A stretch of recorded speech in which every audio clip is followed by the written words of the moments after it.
May the best brand win with Scott Robertson's Music Biz Marketing Strategies. Now, here's your host, Scott Robertson.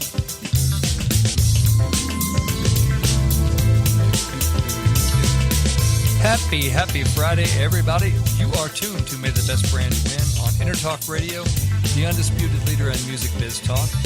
I am Scott, your host, a man who is not scared one bit by creepy clowns standing near the woods by my house. And with me on the air today is a reformed creepy clown down by Miramar Air Force Base in the Intertalk studios, Paul B. How's it going, Paul? Pretty good. You could take a clown out of clown college, but you'll never take clown college out of a clown. I like it. I like it. We're going to talk a little bit more about the creepy clowns, too, because they're in our winning and losing segment today. But got to say, making news, you know. Yeah, you have to explain that to me. I keep seeing that, but I didn't delve into it deep enough to figure it out, but it looks messed up. It looks messed up. I like it. Well, great. Well, if you have a question for me, you can always email me at scott@robertsoncom, 2ms.com, and I will answer anything I get right on the show, even if it comes from a creepy clown. You can also find my posts, client news, little tidbits, fun stuff that I'm exploring out there on the RobertsonCom Facebook page, which is facebook.com/RobertsonCom, shockingly enough, or Twitter @RobertsonCom, again, 2Ms for communications. So reach out, connect with me. You'll be entertained, hopefully. Here's hoping. And hopefully I'll give you some tips, and we'll talk about wonderful world of marketing. So today's show, I thought we would talk about, today's show is entitled, it's episode 29, by the way, if you're keeping track at home, your bingo card, and you're like, this is episode 29. It is. And we're going to talk about influence and influencers. We're going to, it should be very clear to you right now that they don't believe you. They don't trust you. So now what? The latest shiny new toy in the marketing toolbox is going by the name influencer marketing.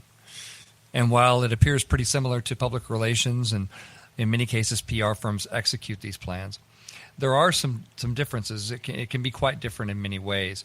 Today we're going to talk about the subject of influence, and we're going to talk about influencers and influencer marketing in particular. Going to give you all the pros and cons and help you decide if this is a tactic, an arrow that you need to add to the quiver. And, of course, we'll also dig in and talk about who's winning and losing this week in marketing and communications. So, without further ado, what is influence? The definition of influence is the capacity to have an effect on the character, development, or behavior of someone or something, or the effect itself. Great. So what did that say? A key word in that definition is behavior, because that's what we're after. All of this marketing stuff, everything that we're talking about, we are after influencing behavior. We're after influencing, kind of working on people's state of mind, but ultimately we're after behavior. We want people to behave a certain way. The company pays marketing to help connect as many people as possible with the behavior that they want to see in the marketplace. So influencers play an interesting role in this. Let's define it. Influencer marketing, which can also be called influence marketing, it's a form of marketing in which the focus is placed on specific key individuals rather than the target market as a whole. The marketing entity would identify the individuals that have influence over potential buyers, and they would orient some marketing activities around the influencers. So influencer content may be framed as a testimonial advertising where they play the role of a potential buyer themselves, or they could be a third party like retailers, manufacturers in the supply chain, or value-added influencers like that's the category that most people will put it: journalists, academics, analysts, advisors, things like that. I found this kind of an interesting little blurb while we're talking about it. The first approach to the theory comes from a communications classic called The People's Choice, which was a 1940 study on political communication. which you might also hear discussed as the multi-step flow model. And it was the first real claim that the majority of people can be influenced by secondhand information and opinion leaders. The first use of the term opinion leaders in political communication was from that study and from that book. So I think that's really interesting. Especially we're here in the heat of the political season, which we hope just ends very, very soon. It's so nauseating. But, and thank you. That's communications, by the way. That's what happens when communication just hits you over the head with the hammer consistently with the same thing where you just get tired of it, right? And that's just our sort of human reaction to all communications. But and no matter what side of the party line you're on, most people, by the time early November rolls around and the elections roll around, we're really ready to be done with this whole thing. And a lot of people have been done for months. But I think it's interesting that when we're talking about influence, that it comes from a study of political communications. The fact that politicians realized that they didn't have to influence everybody. They just had to influence the people who influenced everybody, right? So if you're, just to use kind of I'm not sure why this is a good analogy, but let's say you wanted to infect a large number of people with a virus. Let's hope that's not your goal, but let's say you did. Easier to people are everywhere. Let's say you want to do it in a metropolitan area. You would have to disperse it over a large area in order to hit all those people and ensure they got infected and twist your little evil mustache and that kind of thing. But given the fact that disease travels, from person to person virally, as you might say, what would happen if you were to infect people that were going to be in certain areas of the city, right? You could infect a smaller number of people, and they could do the damage themselves out there. That is that's really what we're talking about here. Ways to get to people who get to people, and who have that influence too. We've talked about the media, the media's influence, waning, especially in recent years, and political media, like I said, it is at an all-time low. But basically, there are 4 ways to do it. Influencer marketing kind of has 4 main activities. The first one is identifying influencers and then sort of ranking them in order of importance. So, depending on what you're trying to do, what the behavior you're trying to enact is, you would identify influencers. Let's put it in music terms. You want to get guitar players, right? So you identify out who are the guitar players that are respected by other guitar players, right? And then you rank them. So you've got, your Jimmy Page, your Eddie Van Halen, your Stevie Ray Vaughan, your Prince. You've got people like that. And then you rank them, right? Which can be fun anyway. And then you decide, then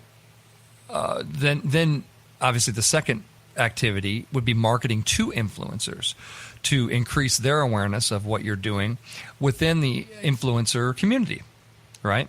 And then the third thing would be marketing through influencers. So really using influencers to increase market awareness of what you're doing amongst the target markets. Some people do it for credibility, for trust. Some people do it just because it's an easier way to infect the audience, rather than having to blast the whole city at once, that sort of thing. Even reach large numbers of people. And then the fourth way is to market with influencers, basically turning the influencers into advocates of what you're doing. So those are kind of the four ways, right? Identification, marketing to them, marketing through them, marketing with them, right?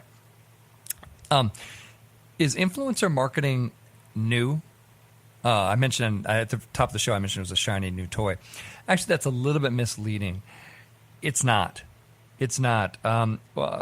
Technology PR firms have been marketing to influencers, in particular analysts, ever since technology PR was invented, probably in the 1980s. And the reason that you do that, I remember a conversation when I first moved to LA and I was learning how to do high tech PR. I was working for an agency, and I was hungry to do, I was hungry to get press, man. I was hungry to get it in PC World and PC Week and stuff, man. And I just didn't have time to mess with any of these analysts. It's like, why do we even care about these analysts? Why are we even wasting our time doing that? And I remember saying that to one of my one of my teammates, and they said, well, here's why. And they said, to open up the Wall Street Journal. And they said, here's a story on our topic. They said, now who's that's getting quoted in the story? And sure enough, it was the same analyst that we were trying to meet with, right? So technology firms learned long ago that sometimes the way to be kind of a thought leader and be involved in in these things is to work with these influencers.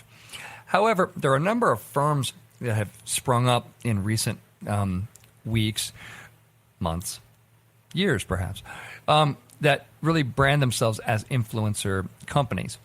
I had a phone call with one of them this week in preparation for the show, actually. And it's a company called Socialix, LIX, and they brand themselves as an influencer marketing platform for brands and digital agencies. And basically what they do is they're sort of a matchmaker, make me a match with digital influencers and try to connect brands with influencers. And of course, as we're fond of saying, in the agency business, there's a cost associated with that. Meaning, nothing's free. So these influencers, and I found this fascinating, by the way, on the Socialix platform, these influencers charge brands a certain amount of money to endorse products, to have, to kind of build a relationship. It's and it was really, really interesting to me. The representative from Socialix was able to show me a campaign they were doing with a major brand, and they showed me the breakdown of which influencers were paid to say what and how, and what they valued that was at. And it was valued at about $60,000 of pay that they paid these influencers to do this work. And so then the PR person in me, which is me, basically says, so what happens if it comes out to the audience that the influencers have been paid to endorse these products, right? And this has been the argument against using spokespeople that aren't associated with the company since the beginning of time. What happens if it comes out that they don't really believe, but that they've been paid? Well, that trust that we were talking about, that influence that we were talking about, you can almost watch it dissolving into a cloud of smoke and a mighty high-ho silver, can't you? You can. See, so one of the things that I expressed my issue with the platform was the fact was I said, how is this disclosed? There are FTC guidelines for bloggers, for example, that if you get a free product, if the blogger gets a free product, they have to disclose it. If they don't, they're in violation of, federal law, which, I wouldn't do. I wouldn't recommend doing. So, to me, there's a better way to do that, and we're going to get into that later in the show. I found it interesting. That so many brands are paying for it. So many brands are paying to be connected to influencers and and connect with this platform. I don't think I can really recommend that. I think that the harms, if it comes out that the review is not genuine, you're going to be burned to the ground in a way that if you never did anything, it would have been better for your company than doing that. That's not cool. Let's talk about Amazon this week. Amazon this week, basically, they're talking about influence too. And what they have done is they have banned anything on their site, any reviews on their site that are incentivized. Let me read you their statement that they put out there. They said, today we updated the community guidelines to prohibit incentivized reviews unless they are facilitated through the Amazon Vine program. We launched Vine several years ago to carefully facilitate these kind of reviews, and we've been happy with the feedback from customers and vendors. Here's how Vine works. Amazon, not the vendor or seller, identifies and invites trusted and helpful reviewers on Amazon to post opinions about new and pre-release products. We do not incentivize positive star ratings, attempt to influence the content of reviews, or even require a review to be written. We limit the total number of Vine reviews we display for each product. Vine has important controls in place and has proven to be especially valuable for getting early reviews on new products that we have not yet been able to generate enough sales to have significant numbers of organic viewers. We also have ideas for how to continue to make Vine an even more useful program going forward. Details on that as we have them. So you see that Amazon wants to be in greater control of its reviews. They are now banning incentivized reviews. Why are they doing that? Because they realize that you smart marketers out there, you kids, what you've been doing is you've been giving free products to people so that they will say positive things about your products on Amazon, which is what we call in marketing lying. Don't do that. Don't ever do that. If somebody in the room suggests you should do that, call me right then. Don't ever do that. Don't ever give up your brand credibility for short-term sales. That is exactly the problem with the marketing profession as a whole, is exactly the quickness that the marketing profession will go, oh, well, I guess we don't have any scruples this week. What the hell? Here we go. No. Don't do it that way.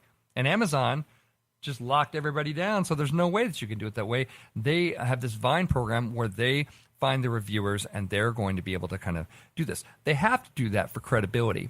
And here's the shocker for all you folks out there. Amazon is only going to be the leader of this. You're going to see every e-commerce site move to this model in a very, very short period of time. You know, it's pay for play, right? You know, and if you're working with someone in, as an influencer to gain trust, then you better make sure that they really like it, that everything you're doing is real, and that there is no possible way that any part of this is being done as a, that any possible way this can boomerang back on you. That's what I told the Socialix people this week, is I said, the great part about this is I can see it being a nice, additional thing that you would do is in addition to paid advertising and things like that to maybe supplement that. But if you add it into a public relations program, you have to have a communication strategy that what happens when one of these people, gets found out for getting paid to endorse things. It's not going to be good for you. And that's what we're talking about today. But come on back. We're going to talk about who's winning and losing right here on May the Best Brand Win on Intertalk Radio, the undisputed leader in music biz talk. Come on back for segment 2. We're just getting started. Are you serious about your music? Are you ready to run with the big dogs? The experts at Pitbull Audio have the gear to get you into the game. From leading manufacturers like Mesa Boogie, Fender, Pioneer, and American Audio. To sound your best, you need the best. Pitbull Audio can deliver in rehearsal, on stage, and into the big time. Dropping beats, shredding guitar, or making the crowd roar. Whatever you dream, Pitbull Audio can help make it happen. We are Pitbull Audio. We want you to play it loud. PitbullAudio.com. This is Jackie Bertoni from Jackie's Groove. Come join me weekly on my journey through the music business as I take you behind the velvet rope, interviewing industry notables such as Al Di Meola, Michael McDonald, and Al Jarreau, to name but a few. Listen to their stories on being in the studios recording #1 hits and onto the stages throughout the globe. Allow me to be your music historian. You can hear me live every Monday at 2 p.m. and every Wednesday at 12 noon Pacific Standard Time or 24/7 on jackiesgroove.com. Ready to get your groove on? Hi, I'm Tim Dolbear, the host of Sound Experience on Intertalk Radio. Each week, I talk with top professional audio engineers, producers, musicians, and the manufacturers that make the tools that we use in the studio each and every day. From capturing the perfect take to mastering your final release, and the tools and how the pros use them, we are going to dive deep into their process and learn from their experience. I look forward to you joining us each week on Sound Experience with me, your host, Tim Dolbear. Hey, it's Tracy Smith and Beth Venus of Girls Talk Rock right here on the Intertalk Radio Network. Every Wednesday at 5 p.m. Pacific. Okay, Beth, they know that, but we want you to know that the industry pro's choice is Silver Tiger Production. STP is a full-service production agency offering sound, lighting, installations, talent buying, staffing, backline equipment rental, and sales. Kapow! It's everything in the entertainment performance industry. It's all that. SilverTigerProduction.com.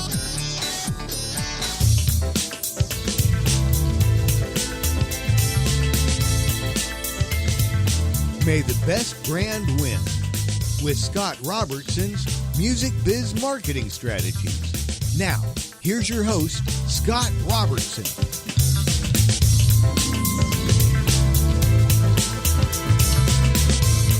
Happy Friday. You are back with May the Best Brand Win on Intertalk Radio, the absolutely undisputed leader in music biz talk. I am still Scott, and today we are talking about influence. Paul B's in the studio. I'm here. Under the influence. So, he's under the influence. That's a very different type of influence. Oh, that's not what the show is about?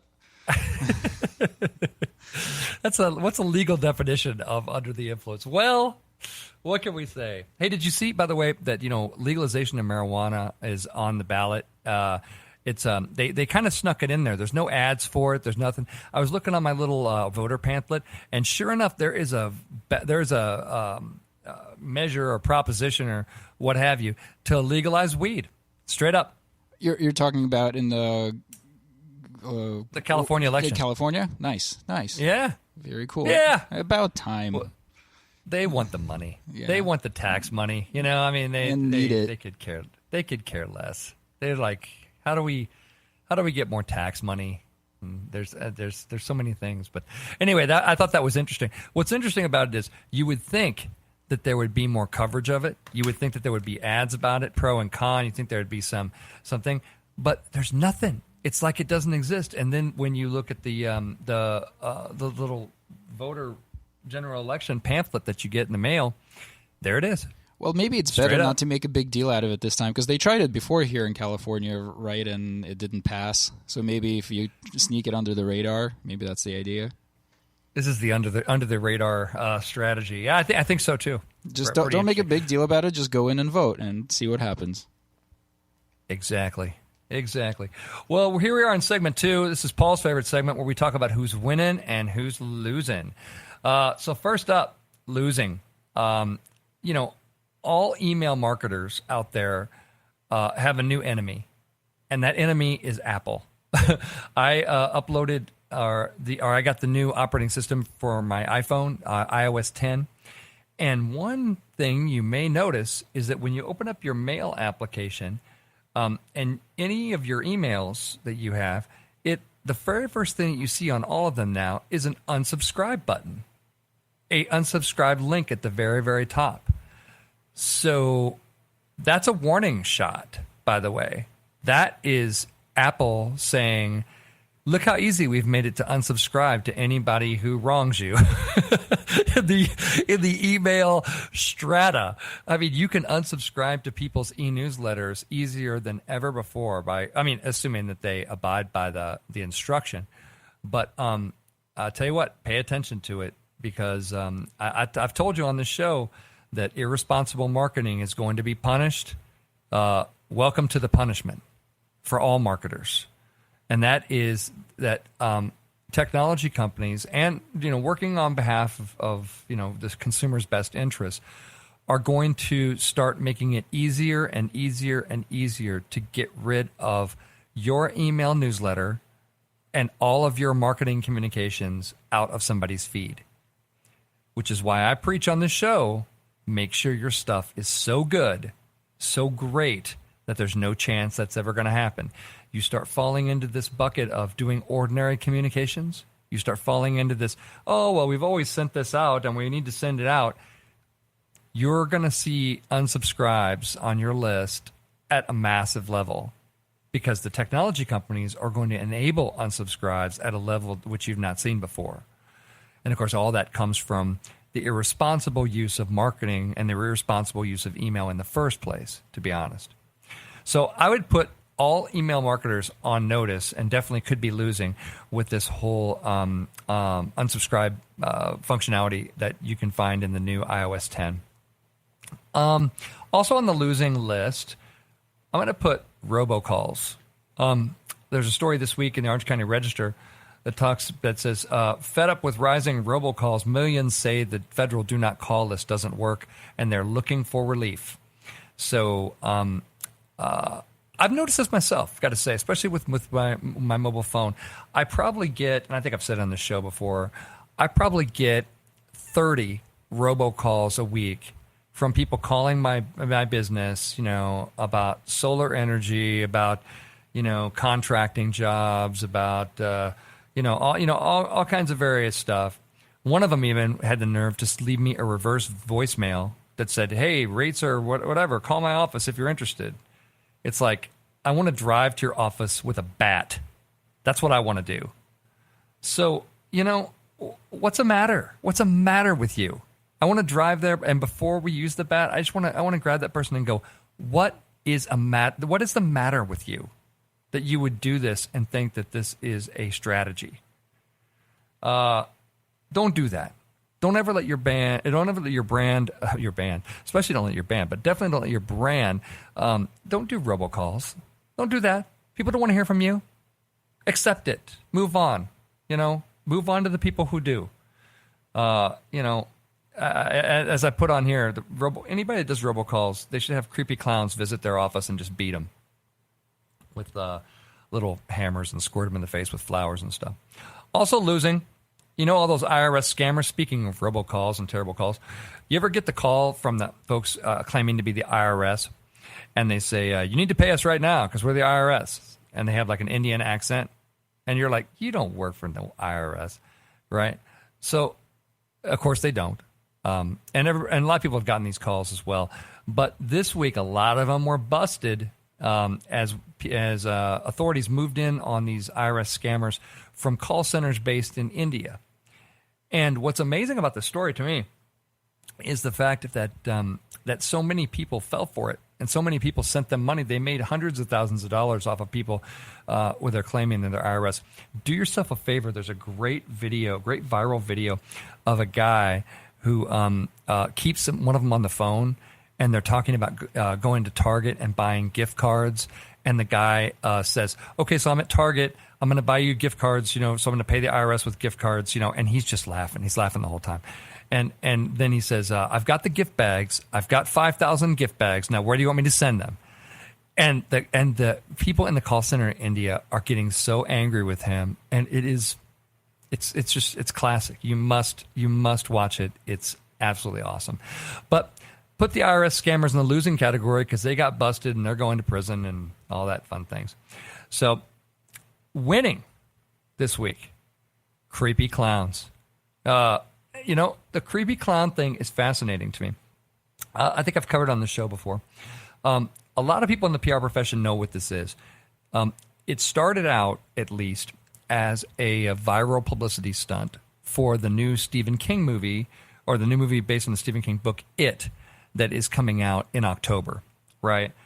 You may not know that, but the pitches, when it was happening, it kind of circulated through the PR community, and a bunch of journalists said, okay, this is the folks from It are behind this. That is their plan, is to do that. But something they either did or didn't count on, and who's to say what? I'm going to put them in the winning category because, first of all, they've gotten coverage all across the country as these creepy clowns have showed up by the woods. Here in California, they weren't met with such open arms, as a couple of them were arrested. There was at least one of them that was beaten, and that's not good. But we think these creepy clowns, and especially the ones in California, are possibly copycat creepy clowns. So they're not connected with the publicity stunt around the movie at all, but they are just, hey, let's dress up like a creepy clown and kind of do this, and then we'll get in the news too. Now, this has reached such a fever pitch, and the reason I put this in the winning category is because this week, a bunch of performers who are actual clowns came out, and they organized a protest called Clown Lives Matter. I'm not making this up. So they've organized a Clown Lives Matter march in hopes to let people know. The quotes are fantastic on this story. I don't even know if I can do it justice here, but they basically said, that you shouldn't be afraid of clowns. That they don't want kids to be afraid of clowns. Not all clowns are killers. There's a peaceful. Oh, here we go. There's a peaceful way to show that clowns are not all psycho killers. Did you have to add the word all? We want the public to feel safe and not be afraid. So come out, bring the family, meet a clown, and the best part of all, last part, and get a hug. More than 100 clowns are expected to show up at the so-called first ever Clown Lives Matter protest. America. You got to love it. You got to love it. So PR agency conceives of the creepy clowns thing. They pay some people to go out, stand by the woods, do the creepy clown thing. They get the story. They pitch media. They get the story in the East Coast. They move it a bit further. Everybody believes that it started in the East Coast because it's a New York-based agency. They did it close to home first, that kind of thing. And then they started to get a lot of copycats, and now they've got this Clown Lives Matter thing. And they just have to be sitting back going, look at all this coverage we have generated for clowns. And really, it was a pretty targeted little viral effort that they started with. So I'm going to put it in the winning category. We got to put that in the winning category. That was pretty solid, got to say. And if you see creepy clowns, by the way, there's memes about creepy clowns. There's new pages springing up of people dressing up like creepy clowns. I mean, it's gonna totally change upcoming Halloween here. And the fact that, creepy clowns are going to be like a popular costume and all that kind of stuff. And don't forget, all of this was to promote a movie. It was designed to get people afraid of clowns because, the movie, features the creepy clown, Pennywise. So, anyway, there you have it. Winning. Losing. This week. Hey, Scott. Dive in. Go ahead. No, can you go ahead and reconnect real quick? Your connection's dropping out. I blame the creepy clowns. All right. While I check the premises for any creepy clowns, it's scary out there. It's good to have Scott here explaining all this stuff because I kind of run across these things in passing on Facebook or Reddit or something. So it's nice to get the inside scoop on all this stuff. I'm back. All right. Can you hear me? Yep, I can hear you. Excellent. Go ahead. All right. So next up in the losing category, I got an email this week from a BMW salesman. I mentioned BMW yesterday, but this stuff right out of my life. So I got a BMW guy who was just basically trying to send an email to a lot of his clients. He's been at the dealership for 10 years, and his name is Bruce. And he sent an email that just said, "Hey, I've been here for 10 years. You guys have all been my clients. It was so great." I got to put Bruce in the losing category because he refused to use the blind copy feature, and he put all these people on an email chain where they could see each other's addresses. One guy bounces back to the whole list, hits the reply all, and starts, saying how he had problems with the service of his BMW there, and he's never going to go back there again, and don't ever email me again, which starts a chain reaction of people starting to say, "How'd I get on this list? I don't want this. What are you doing?" Like all kinds of negative, negative emotions being expressed through this. What is this? Don't, why don't you, this kind of thing. Poor Bruce. Bruce was just trying to send an email to say, "Hey, thanks very much for being my customers for the last 10 years. I've really enjoyed it." Just trying to send a benevolent, hey, just reaching out and touch somebody. But didn't use the blind copy feature, didn't use email service, for that. And so he got a lot of venom shooting his way. And the exact opposite of what he was trying to have happen, happened. Let's learn from Bruce. Let's understand that every time we decide to communicate, it could end up the way Bruce's did. Just so you know, it's not always, a happy, positive report. Sometimes, doing anything in communications is always a risk. We just talked about Apple and the unsubscribe button. Get ready. It's just beginning. So that's why our stuff has got to be better than ever. The bar continues to be raised on what is going to be acceptable. And if it's not acceptable, they're going to block you right out. They're going to shut you right off. They're going to just turn the channel on you, right? Winning this week.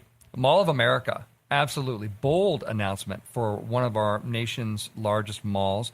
They announced that they were going to shut down for Thanksgiving. Oh, goodness gracious. Fantastic statement. The fact that they, I put them in the winning category because, first of all, it takes guts. It takes guts, man, because they are saying goodbye to a lot of money, it's a big shopping day. It's a big shopping weekend. It's all, especially the people who are trying to get out early for, Thanksgiving, to be there before Black Friday at midnight, all that fun stuff. Mall America announced that they've taken a very bold stand. They're going to close on Thanksgiving, and they had great messaging around it. The messaging was the fact that we're excited to give this day back to our employees so that they can celebrate with their families. Ladies and gentlemen, that's how you do it right there. Strong, tied to the brand, counterculture kind of story, counter what everybody else is doing. They're zigging when everybody else is zagging, and it locks into the brand perfectly. They're winning so many points from people that, in this area, obviously, that, for this stand. Very, very solid. Well done, start to finish. Very well done. Very well done. You're looking for somebody to emulate for, announcing something like that. Look at that announcement. Look no further than that. Also winning, Google. Google made some news this week. They announced a bunch of stuff. Just a vault of new products. A new Google phone, new virtual reality technology, virtual reality headset, a new Google Home Assistant. I mean, it was like the Google warehouse just opened up, and they're like, look at all this stuff we have from Google all of a sudden, which is really interesting. Interesting smartphone, interesting virtual reality headset, especially after the failed Google Glass debacle and all that action, and then this whole Google Home Assistant device that they came out, which is kind of like Amazon's Echo, but not really. Google Wi-Fi, its own routers and everything. So Google's diving into products. Very, very interesting, right? Got to say. So I'm putting them in winning because you don't expect a lot of products from Google, and man, they just dropped a whole litany of products on you. So really interesting. The last thing that I will bring up here is Fox News. Fox News is winning this week because of what they've been able to do on Instagram, which they have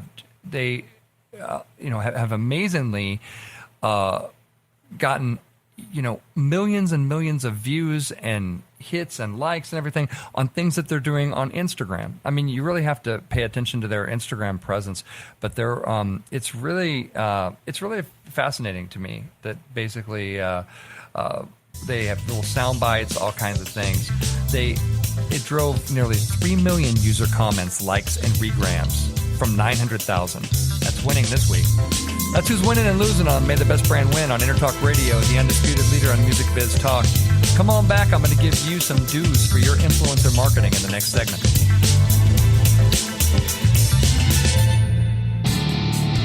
Hi, I'm Tim Dolbear, the host of Sound Experience on Intertalk Radio. Each week, I talk with top professional audio engineers, producers, musicians, and the manufacturers that make the tools that we use in the studio each and every day. From capturing the perfect take to mastering your final release, and the tools and how the pros use them, we are going to dive deep into their process and learn from their experience. I look forward to you joining us each week on Sound Experience with me, your host, Tim Dolbear. Are you serious about your music? Are you ready to run with the big dogs? The experts at Pitbull Audio have the gear to get you into the game. From leading manufacturers like Mesa Boogie, Fender, Pioneer, and American Audio. To sound your best, you need the best. Pitbull Audio can deliver in rehearsal, on stage, and into the big time. Dropping beats, shredding guitar, or making the crowd roar. Whatever you dream, Pitbull Audio can help make it happen. We are Pitbull Audio. We want you to play it loud. PitbullAudio.com. Girls are talking rock again. And people are listening. Today we're talking bands. Let's talk promotion. Red Giant Promo, graphics, EPKs, video, photos, social media, and brand building using content marketing. But let's talk studio at CCMA, which is events, rehearsal, tour prep, piano, guitar, voice, rock band, lessons, workshops, and clinics. Yeah! Bulls, proud sponsors of Girls Talk Rock. Well, get the lowdown on these services and contact me, Tracy, at girlstalkrock.com. This is Jackie Bertoni from Jackie's Groove. Come join me weekly on my journey through the music business as I take you behind the velvet rope, interviewing industry notables such as Al Di Meola, Michael McDonald, and Al Jarreau, to name but a few. Listen to their stories on being in the studios recording #1 hits and onto the stages throughout the globe. Allow me to be your music historian. You can hear me live every Monday at 2 p.m. and every Wednesday at 12 noon Pacific Standard Time or 24/7 on jackiesgroove.com. Ready to get your groove on?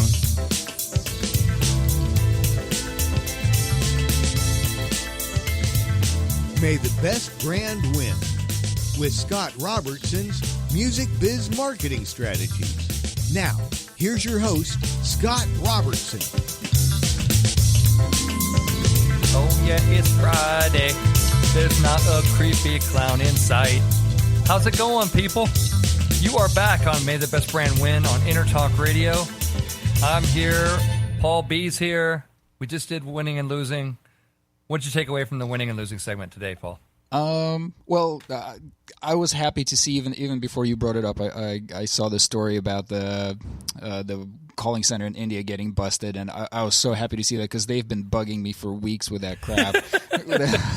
The IRS. And I was like, I'm pretty sure the IRS don't call you at home and leave you voicemails. Wait 1 minute. Wait. You must pay us with a Target gift card. I am with IRS. IRS wish you to be paid with the Target gift card. Well, I mean, at least the ones I was getting was not did not have an obvious Indian accent. So there's, but still, yeah, the gift card that was sounds like a fun prank. I should have.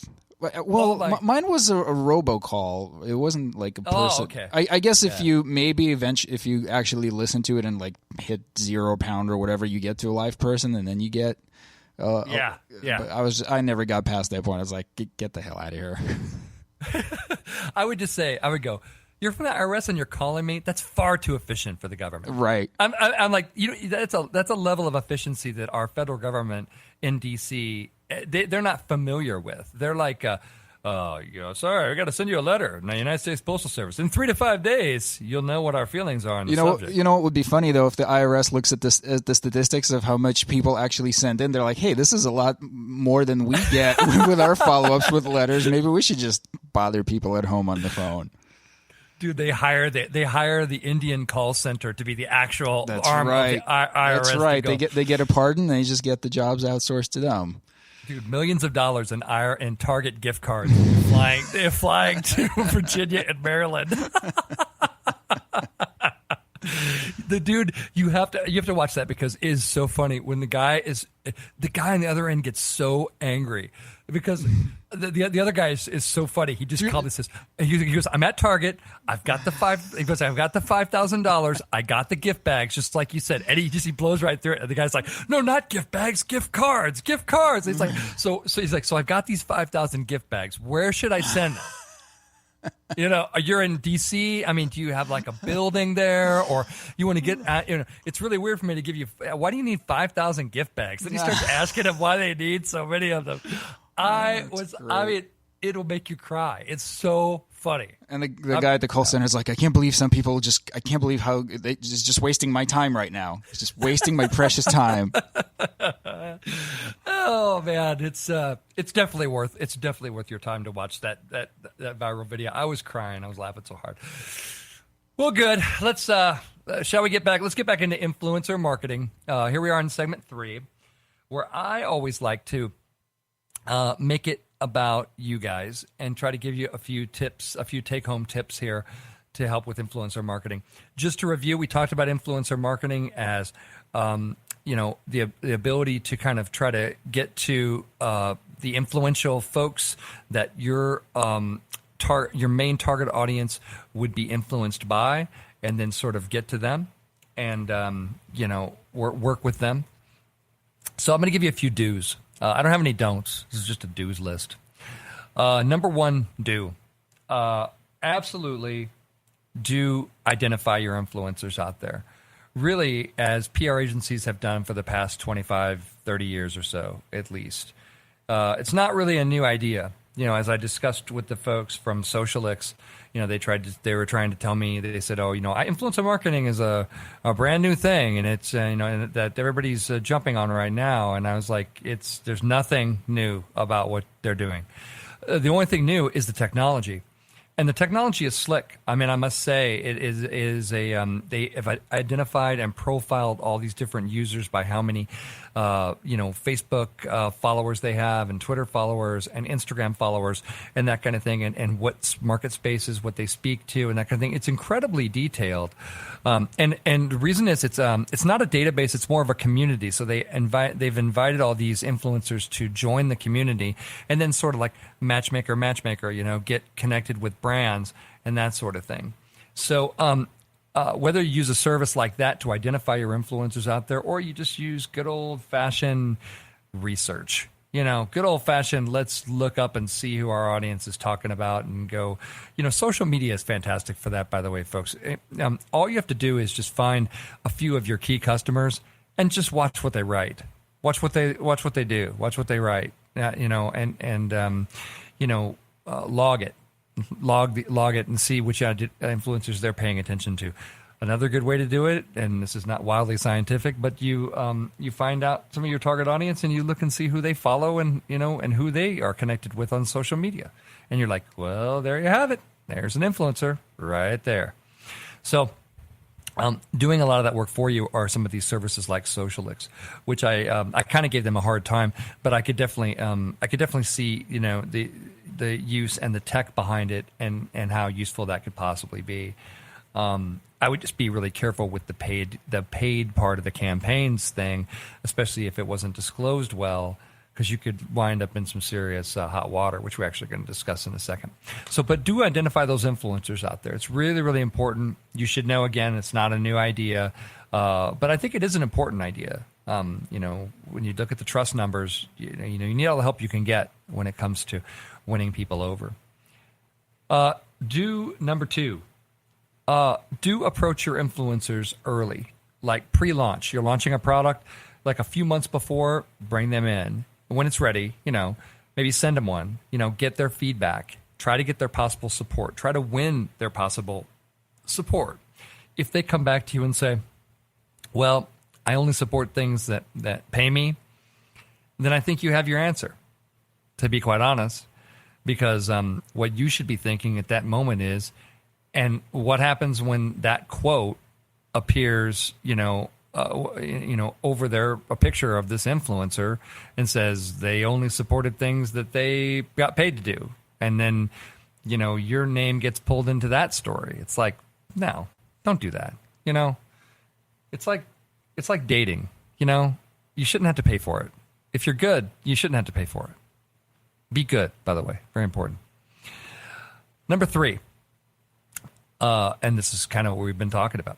Do clearly disclose payments of any kind pursuant to the FTC blogger guidelines, or really just common sense.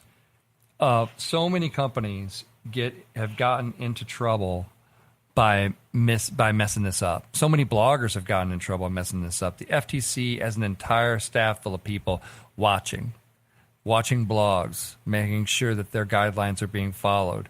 And then, of course, where is the FTC most likely to hear about a violation, right? Is it the crack research team in Maryland and Virginia? No. It's a consumer complaining to them, right? It's somebody seeing something that looks suspicious to them and then watchdogging them, watchdogging your brand up to the, FTC blogger office or whatever. So don't do that. Don't do that. Make sure that you are clearly disclosing any of your payments, and even if you're giving away product. A lot of people in the music products industry give away products, hey, a blogger's going to review a guitar. Why don't we let the blogger hang on to the guitar? That's cool. Let's make sure we disclose it. I would disclose it in the review, thanks to the good people at Taylor. For example, they, sent me a guitar to review, and they were fine with me, hanging on to it. that kind of thing. Really, just anything like that. But as the reviewing or the entity representing the reviewer there, you should make sure that those guidelines are being followed, because you don't want it boomeranging back on you. Do number 4. Do for your influencer marketing. If you're doing a good job winning people over with your products and services out there, you definitely want to make sure you're promoting and merchandising those endorsements and that coverage as much as possible within your own comms channels. Now, I do realize that sounds sort of, rudimentary, and people say, oh, well, Scott, that's, we do that, but you'd be surprised. I mean, you'd be really surprised at how many people kind of miss that low-hanging fruit type of opportunity. If an analyst says that your product is awesome, get permission, to use that quote, to use that interaction as much as you can. By the way, it's always important to get permission, because you want to disclose, you're building a friendship, right, with a relationship with an analyst firm, and the analyst firm has its own rules. Not necessarily that the analyst cares, but the people in the firm probably care about how the analyst firm is being portrayed and what their analysts are saying and that kind of thing. And bottom line is, it just makes it easier for them around the old coffee pot if they, are playing by the rules inside their own company. You certainly don't want to be the person that goes off the reservation on them, and they find out about it through some compliance department that comes down and goes, "What did you say?" That is the surest way I know to make a relationship rough or awkward, those kind of things. So, but within, make sure that you are promoting and merchandising any type of influencer statements and coverage as much as possible within your comms channels. That's really why you're doing it. But you'd be surprised how many people miss that step. They're too busy. They're moving on to the next thing, and they just forget to do it. So don't forget to do it. That's what I would say. And my last one on the big list is, do treat your influencers, like you treat your press and your industry analysts, extremely well. You want to remove any obstacles that are in their way. You want to, help them do their job. You want to be real in your communications with them, in good times and bad. So those are some do's for your, for your influencer marketing program. This whole thing, again, influencer marketing gets its term from the fact that you're seeking influence, right? And again, I can't stress the fact that you, especially, put on your PR hat on all of these kind of things, and start asking, some of the what if questions. What if the influencers don't like it? And say so. What if the influencers, especially, again, that paid side of things really scares me. And, what if we pay them to like it and it gets out?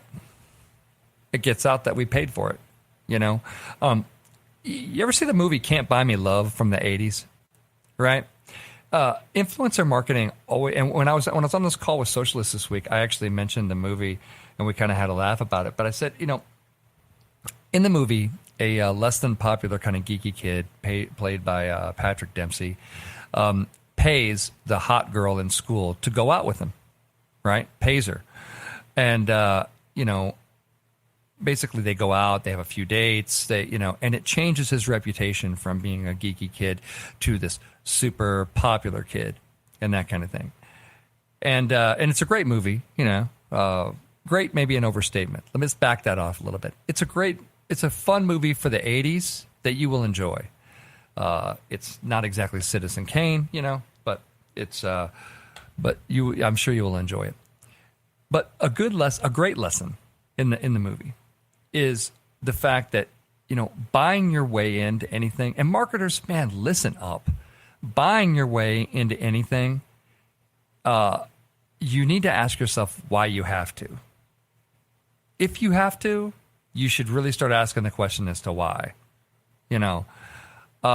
It's not my favorite thing to do, and I will, if it ends up in the marketing quiver for me or any of my clients, you can bet that I'll have a lot of questions about it and a lot of contingency plans to fix things, should they kind of go south. But again, it's like at the end of the movie and Can't Buy Me Love, the Patrick Dempsey character, learns a very valuable lesson. As most movies in the 80s, you're gonna learn a valuable lesson. And the lesson is that, you should be yourself. You should be yourself, because the way that you're going to be happy is that way. And that's the only way that you're going to be happy. Even if you get the other things that you were prizing, putting value on from before. I can't tell you how important it is to understand that for marketing. Be yourself. Be real. Be exactly who you are. I had a prospect this week, or just a friend, that was saying, well, this is what I'd like to do for my brand, but I'm getting some resistance, inside the company for doing it. But it's really much more comfortable. It's really going to be a lot more like me. It's going to feel like me. Man, there is nothing better than the brand. Especially if the brand is you, and it's that type of business, and that's important. There's nothing better in marketing these days than being real. The world thirsts for real, right? Because I give you example after example after example of slick companies out there who are just fake. Who are just fake. They wouldn't know real if it walked up and bit them in the face. And I really do think that's important with your influencers as well, because your influencers, you want to pick the right ones. You want to pick the ones who love the brand, who are in love with the brand, people that you are going to be able to, very easily convert over and win over to the side of the brand, that kind of thing. And then, if there's a discussion of payment and those kind of things, man, that should really, your spider sense should really be going off at that point. And you should be saying, I don't know, I don't know what happens, if you decide to go that route and start paying for coverage. You make darn sure that you've got a plan that hopefully you never have to use, but a plan that to fix it if it goes south. So, yes, Virginia, influencers are real. And just like the creepy clowns, they are all around us. The point of all marketing is influence. And, you have to realize that convincing a few and having them convince the rest might just be an effective strategy for you. But like anything in marketing, there are ways to do it right and lots of ways to blow it royally. I love this quote from Marla Robinson, who says, "Nobody can go back and start a new beginning, but anyone can start today and make a new ending." Do that and make your marketing remarkable. That's it for me, kids. Until next week, this is Scott Robertson signing off for May the Best Brand Win on Intertalk Radio, the undisputed leader on Music Biz Talk. Good luck with the clowns. See ya. You know what's all around you every waking moment of your life? Marketing. You're choking on it. I'm Scott Robertson, and when it comes to strategic PR, branding, and marketing, I've seen it all. And actually, I'm still seeing it because bad marketing never sleeps. Join me each week on May the Best Brand Win, right here on Intertalk Radio, and learn how to make the marketing for your brand unforgettable. Hi, this is Tim Dolbear from Eclectica Studios. I'm a full-time mixing and recording engineer. I work with Grammy winners, labels, and indie artists, using state-of-the-art digital mixing and restoration tools and the very best in analog gear. Really, though, it's my ability to bring tracks to life and fulfill your vision for your music. This has made me sought after by producers and artists worldwide. So spend your time working on music and not chasing a mix down a rabbit hole. Go to timdolbear.com and check out our free one-song mix offer. Are you serious about your music? Are you ready to run with the big dogs? The experts at Pitbull Audio have the gear to get you into the game. From leading manufacturers like Mesa Boogie, Fender, Pioneer, and American Audio. To sound your best, you need the best. Pitbull Audio can deliver in rehearsal, on stage, and into the big time. Dropping beats, shredding guitar, or making the crowd roar. Whatever you dream, Pitbull Audio can help make it happen. We are Pitbull Audio. We want you to play it loud. PitbullAudio.com. This is Jackie Bertoni from Jackie's Groove. Come join me weekly on my journey through the music business as I take you behind the velvet rope, interviewing industry notables such as Al Di Meola, Michael McDonald, and Al Jarreau, to name but a few. Listen to their stories on being in the studios recording #1 hits and onto the stages throughout the globe. Allow me to be your music historian. You can hear me live every Monday at 2 p.m. and every Wednesday at 12 noon Pacific Standard Time or 24/7 on jackiesgroove.com. Ready to get your groove on?